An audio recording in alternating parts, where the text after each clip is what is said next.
Good morning, students. Today I am going to discuss a new concept, that is objectives and its relation to evaluation. This comes in the first unit. Let me start today's lesson by saying a quotation which is given by a great scientist, a great personality, and president of our country, APJ Abdul Kalam. He says, some of the brightest minds in the country can be found on the last benches of the classrooms. So friends, education is the most powerful weapon which you can use to change the world. These quotations says the importance of classroom as well as the importance of education.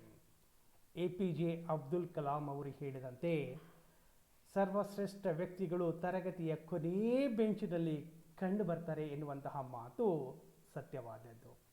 ಹಾಗೆಯೇ ಈ ಪ್ರಪಂಚವನ್ನು ಬದಲಾವಣೆ ಮಾಡುವಂತಹ ಒಂದು ಪ್ರಮುಖವಾದಂತಹ ಅಸ್ತ್ರ ಅಂದರೆ ಶಿಕ್ಷಣ. ಶಿಕ್ಷಣದ ಮೂಲಕ ಈ ಜಗತ್ತನ್ನೇ ಬದಲಾವಣೆ ಮಾಡಲಿಕ್ಕೆ ಸಾಧ್ಯವಿದೆ. ಸೊ ಈ ಶಿಕ್ಷಣ ವ್ಯವಸ್ಥೆಯಲ್ಲಿ ಹಲವಾರು ಪರಿಕಲ್ಪನೆಗಳು ನಾವು ಅಧ್ಯಯನ ಮಾಡಬೇಕಾಗಿರುತ್ತೆ. ಸೊ ಆ ಹಿನ್ನೆಲೆಯಲ್ಲಿ ಇವತ್ತಿನ ದಿನ ಪ್ರಮುಖವಾದಂತಹ ಪರಿಕಲ್ಪನೆಯಾದಂತಹ objectives and its relation to evaluation, ಅಂದರೆ ಉದ್ದೇಶಗಳು ಮತ್ತು ಮೌಲ್ಯಮಾಪನ ಜೊತೆಗೆ ಇದರ ಸಂಬಂಧ ಎನ್ನುವಂತಹ ಒಂದು ಪರಿಕಲ್ಪನೆಯ ಬಗೆಗೆ ಚರ್ಚೆ ಮಾಡುವ. ಉದ್ದೇಶಗಳು ಮತ್ತು ಮೌಲ್ಯಮಾಪನ ಪರಸ್ಪರ ಸಂಬಂಧ ಹೊಂದಿದೆಯೋ ಅಥವಾ ಇಲ್ಲವೋ ಎನ್ನುವುದು ಪ್ರಶ್ನೆ. ಖಂಡಿತವಾಗಿಯೂ ಕೂಡ ನಾವು ಎಲ್ಲರೂ ಕೂಡ ಒಪ್ಪಲೇಬೇಕಾಗತ್ತೆ, ಉದ್ದೇಶಗಳು ಮತ್ತು ಮೌಲ್ಯಮಾಪನದ ನಡುವೆ ಸಂಬಂಧ ಖಂಡಿತವಾಗಿಯೂ ಕೂಡ ಇದೆ. There is close relationship between objectives and evaluation. As we know, every task is done for many purposes or objectives.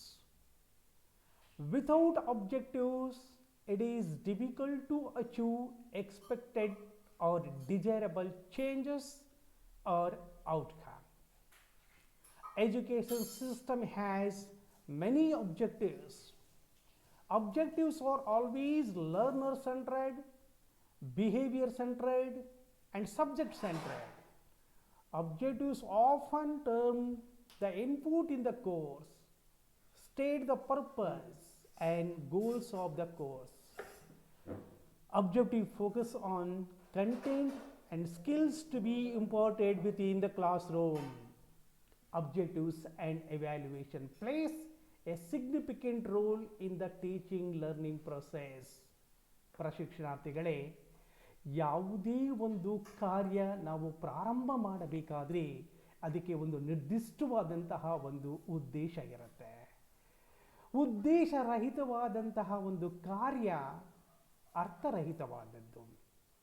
ಒಂದು ನಿರ್ದಿಷ್ಟವಾದಂತಹ ಪ್ರತಿಫಲವನ್ನು ಪಡೆಯಬೇಕು ಎನ್ನುವಂತಹ ಒಂದು ಸದುದ್ದೇಶದಿಂದ ನಾವು ಯಾವುದೇ ಒಂದು ಕೆಲಸವನ್ನು ಪ್ರಾರಂಭ ಮಾಡ್ತೇವೆ.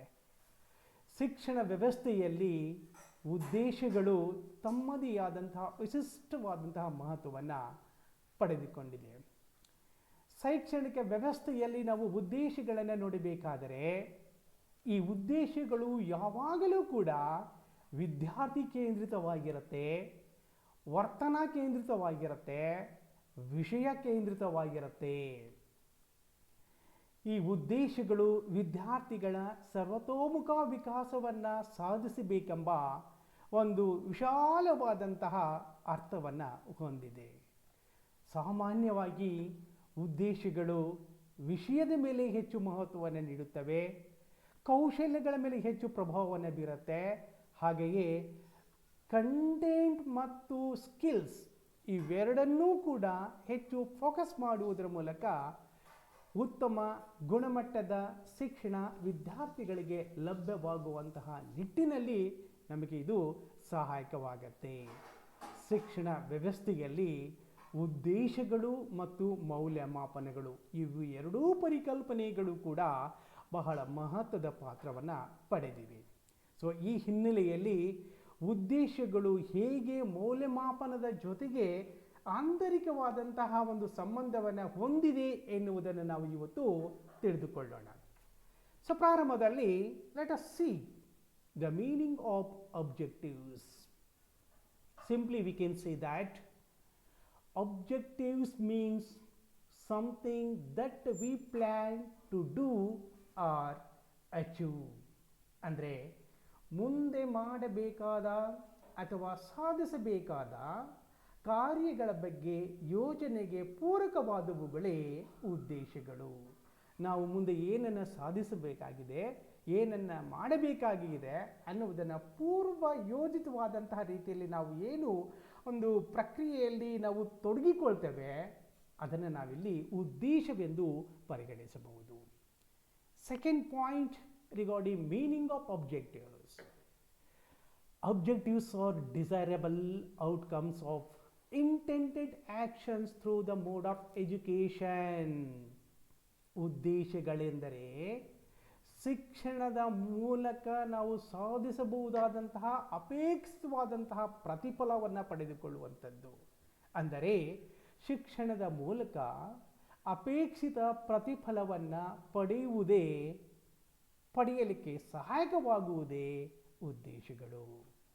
One more meaning, objectives are clear and concise statements that describe what you intend your students to learn by the end of the course.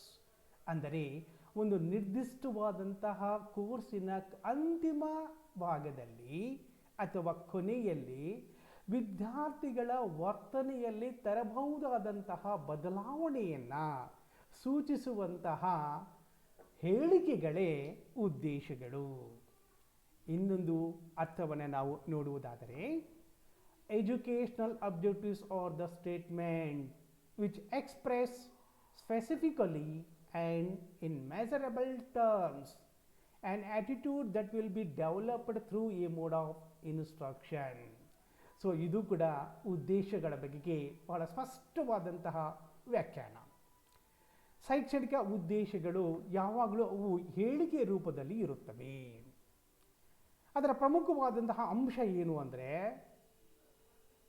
ಬಹಳ ಸ್ಪಷ್ಟವಾದಂತಹ ರೀತಿಯಲ್ಲಿ ಅವು ನಿರೂಪಿಸಲ್ಪಟ್ಟಿರುತ್ತವೆ, ನಿಖರವಾದಂತಹ ರೀತಿಯಲ್ಲಿ ಅವು ರೂಪಿಸಲ್ಪಟ್ಟಿರುತ್ತವೆ. ಹಾಗೆಯೇ ಬೋಧನೆಯ ಮೂಲಕ ವಿದ್ಯಾರ್ಥಿಗಳಲ್ಲಿ ಒಂದು ನಿರ್ದಿಷ್ಟವಾದಂತಹ ಮನೋವೃತ್ತಿಯನ್ನು ಬೆಳೆಸುವಂತಹ ಒಂದು ಪ್ರಮುಖವಾದಂತಹ ಅಂಶವನ್ನು ಅದು ಒಳಗೊಂಡಿರುತ್ತೆ. ಹೀಗೆ ಶೈಕ್ಷಣಿಕ ವ್ಯವಸ್ಥೆಯಲ್ಲಿ ನಾವು ಉದ್ದೇಶಗಳಿಗೆ ಈ ರೀತಿಯಾದಂತಹ ವ್ಯಾಖ್ಯಾನವನ್ನು ನೀಡ್ತೀವಿ.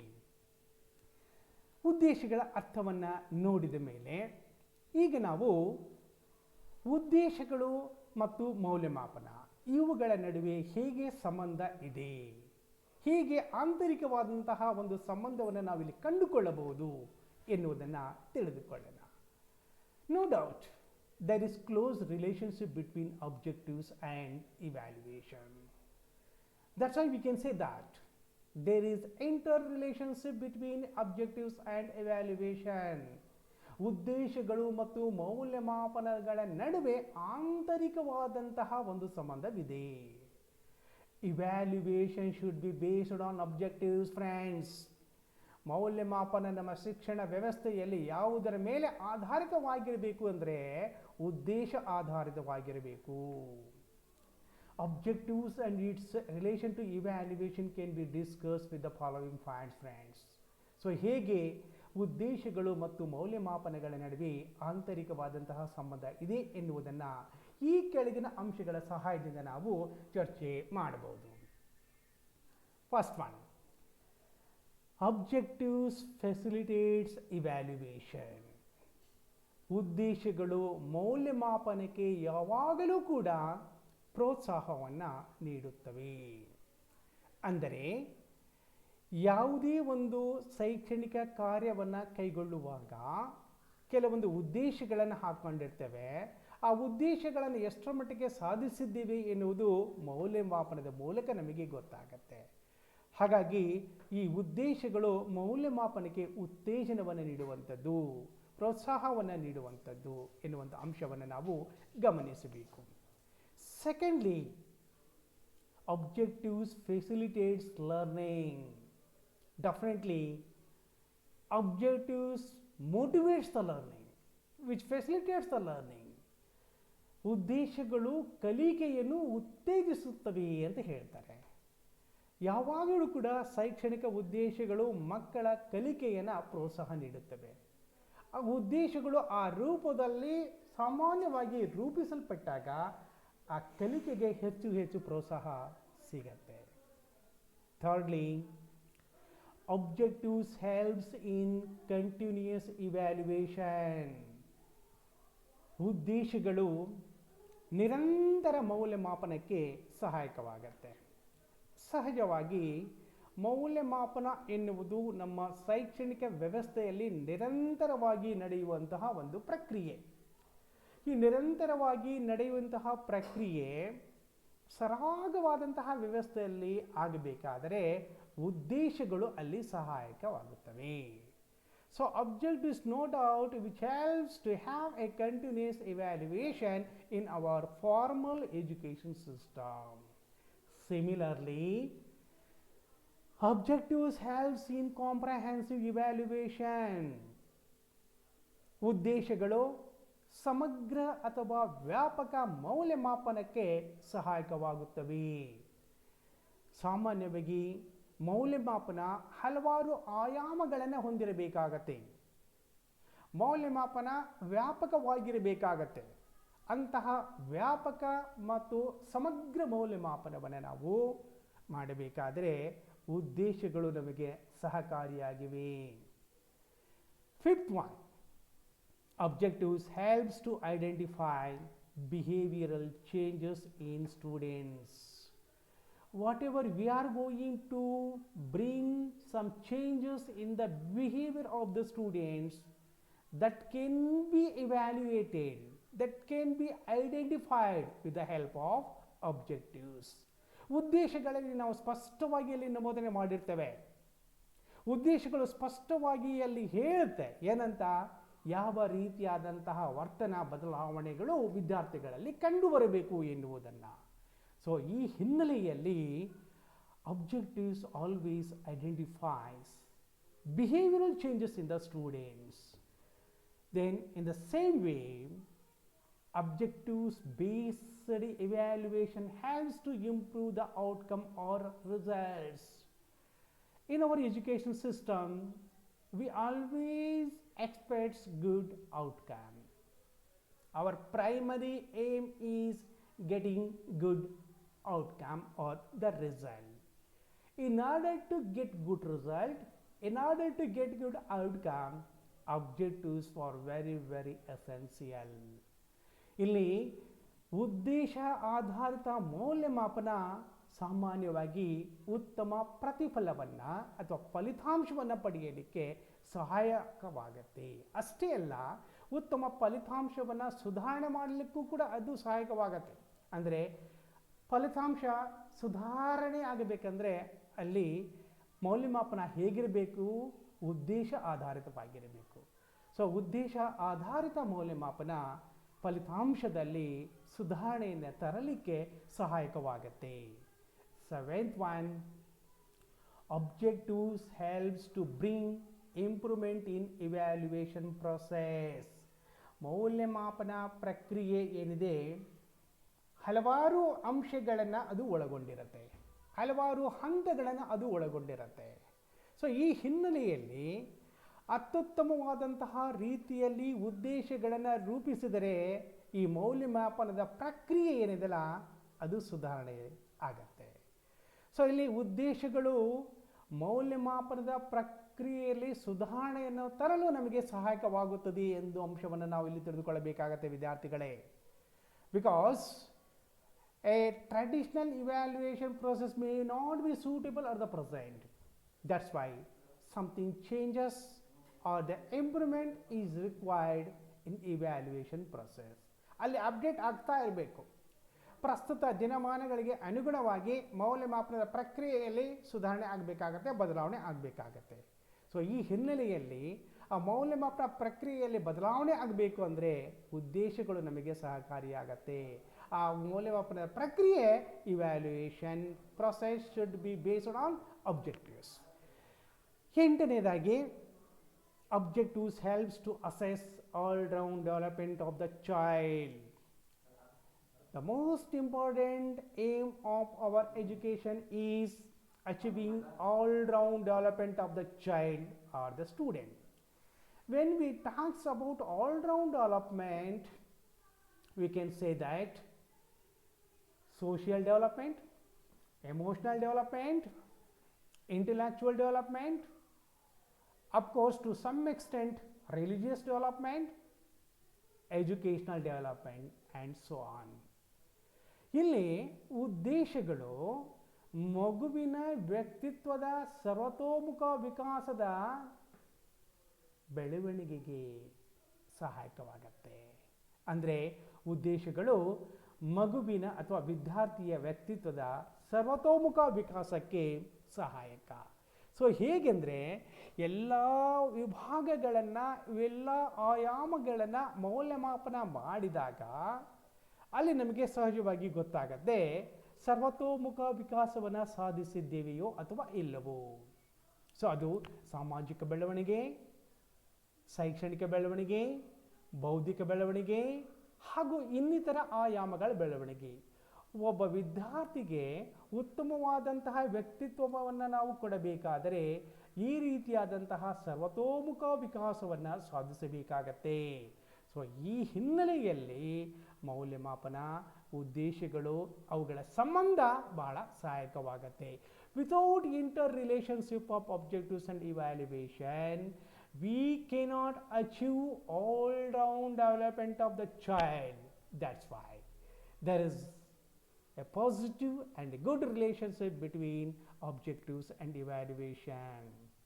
Then coming to the ninth point, objectives helps to select suitable tools and techniques of evaluation. ಉದ್ದೇಶಗಳು ಮೌಲ್ಯಮಾಪನದ ಸೂಕ್ತ ತಂತ್ರ ಮತ್ತು ಸಾಧನೆಗಳನ್ನು ಆಯ್ಕೆ ಮಾಡಿಕೊಳ್ಳಲಿಕ್ಕೆ ಸಹಾಯಕ.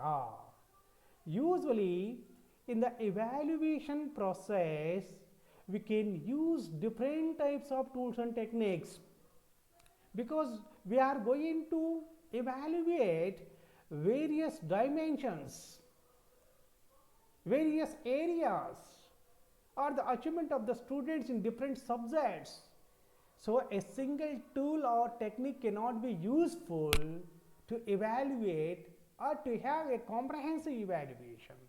That's why different types of tools and techniques of evaluation we have to take into consideration. ಅತ್ಯುತ್ತಮವಾದಂತಹ ತಂತ್ರಗಳನ್ನು, ಸಾಧನಗಳನ್ನು ಬಳಸಿದಾಗ ಮಾತ್ರ ವಿದ್ಯಾರ್ಥಿಯ ಸರ್ವತೋಮುಖ ವಿಕಾಸ ಆಗಿದೆಯೋ ಅಥವಾ ಇಲ್ಲವೋ, ಅಥವಾ ಬೇರೆ ಬೇರೆ ಕ್ಷೇತ್ರಗಳಲ್ಲಿ ಬೇರೆ ಬೇರೆ ವಿಷಯಗಳಲ್ಲಿ ಮಗುವಿನ ಸಾಧನೆ ಹೇಗಿದೆ ಎಂದು ತಿಳಿದುಕೊಳ್ಳಲಿಕ್ಕೆ ಸಾಧ್ಯವಾಗತ್ತೆ. ಸೊ ಈ ಹಿನ್ನೆಲೆಯಲ್ಲಿ ಒಂದು ಉತ್ತಮವಾದಂತಹ ತಂತ್ರಗಳನ್ನು, ಸಾಧನಗಳನ್ನು ಆಯ್ಕೆ ಮಾಡಿಕೊಳ್ಳುವಾಗಲೂ ಕೂಡ ನಾವು ಉದ್ದೇಶಗಳನ್ನು ಗಮನಿಸಬೇಕಾಗತ್ತೆ. So we have to keep in mind the objectives while selecting suitable tools and techniques of evaluation. In this connection also there is a good relationship between objectives and evaluation. Last but not least, objectives helps to have qualitative and quantitative evaluation. In today's education system we give more importance to qualitative as well as quantitative evaluation. So we have to see the thing qualitatively as well as quantitatively. ಉದ್ದೇಶಗಳು ಸಾಮಾನ್ಯವಾಗಿ ಮೌಲ್ಯಮಾಪನದ ಅಥವಾ ಮೌಲ್ಯಮಾಪನವನ್ನು ಗುಣಾತ್ಮಕ ಮತ್ತು ಪರಿಮಾಣಾತ್ಮಕವಾದಂತಹ ರೀತಿಯಲ್ಲಿ ಕಂಡುಹಿಡಿಯಲಿಕ್ಕೆ ಸಾಧ್ಯವಾಗುತ್ತೆ. ಏಕೆಂದರೆ ಗುಣಾತ್ಮಕ ಮತ್ತು ಪರಿಮಾಣಾತ್ಮಕವಾದಂತಹ ಮೌಲ್ಯಮಾಪನ ಒಂದು ಉತ್ತಮವಾದಂತಹ ಮೌಲ್ಯಮಾಪನ ಅಂತ ನಾವು ಹೇಳಬೇಕಾಗತ್ತೆ. ಏಕೆಂದರೆ ಕೇವಲ ಮೌಲ್ಯಮಾಪನ ಕ್ವಾಲಿಟೇಟಿವ್ ಆಗಿಯೇ ಇರಬಾರ್ದು, ಕ್ವಾಂಟಿಟೇಟಿವ್ ಆಗಿಯೂ ಕೂಡ ಇರಬಾರ್ದು, ಎರಡೂ ಕೂಡ ಬೇಕು. ಕೆಲವೊಮ್ಮೆ qualitative evaluation is important and to some extent quantitative evaluation is also important. Both are equally important, we cannot ignore it. So objectives helps to have qualitative as well as quantitative evaluation in our education process. So ಮೌಲ್ಯಮಾಪನದಲ್ಲಿ ಸಾಮಾನ್ಯವಾಗಿ ಗುಣಾತ್ಮಕ ಮತ್ತು ಪರಿಮಾಣಾತ್ಮಕ ಇವೆರಡನ್ನೂ ಕೂಡ ನಾವು ಮಹತ್ವ ಕೊಡಬೇಕಾಗತ್ತೆ. ಸೊ ಈ ಹಿನ್ನೆಲೆಯಲ್ಲಿಯೂ ಕೂಡ ಉದ್ದೇಶಗಳು ಇಲ್ಲಿ ಸಹಾಯಕವಾಗತ್ತೆ.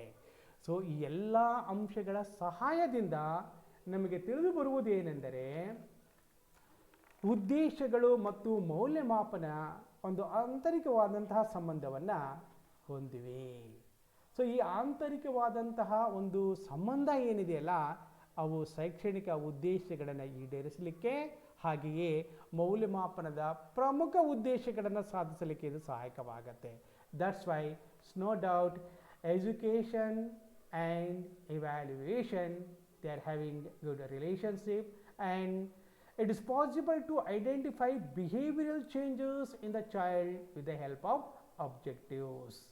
So in conclusion, I can say that there is a close and positive relationship between objectives and evaluation.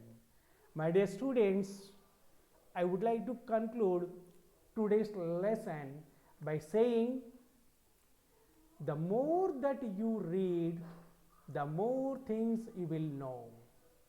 I repeat, the more that you read, the more things you will know. The more that you learn, the more opportunities you will have in the life. So read more and more, learn more and more, and have more and more opportunities in your future, friends. With this quotation, let me stop today's lesson. Thank you and all the best.